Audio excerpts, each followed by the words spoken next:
Hi, I'm Vaishnavi. I'm going to talk something about message switching.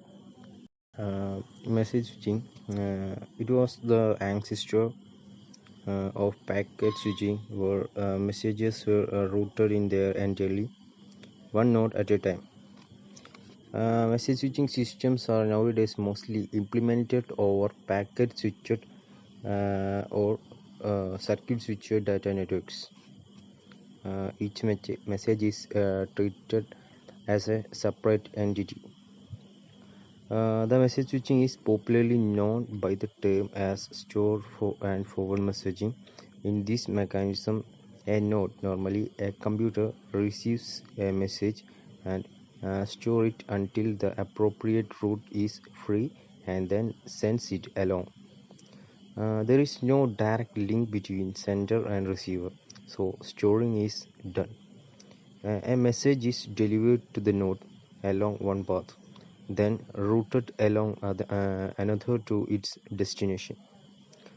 Messages are relayed from secondary storage in this case, whereas in packet switching, messages are forwarded from RAM. It was common method in 1960s to 1970s. The method doesn't work nowadays, but implications are still working. Just as a application, email can be treated as good example of message switching. Here a picture figure shows the basic working of the message switching. Here uh, each message is treated as a separate entity. Each message contains addressing informations, and at each switch this information is read and the transfer path to the next switch is decided. Depending on the network conditions, a conversation of several messages may not be transferred over the same path.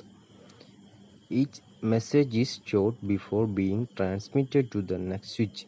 Because of this, it's also known as a store and forward network. I'm also repeats store and forward network. Email is common application for message switching. A delay in delivering email is allowed, unlike real-time data transfers between two computers. Since message switching stores message at intermediate nodes, and it's entirely before forwarding, messages experience an end-to-end delay which is dependent on the message length and the number of intermediate nodes.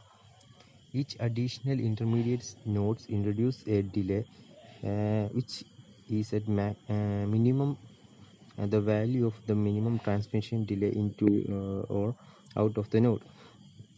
Note that nodes could have different transmission delays for incoming messages and outgoing messages due to different technology used in the links.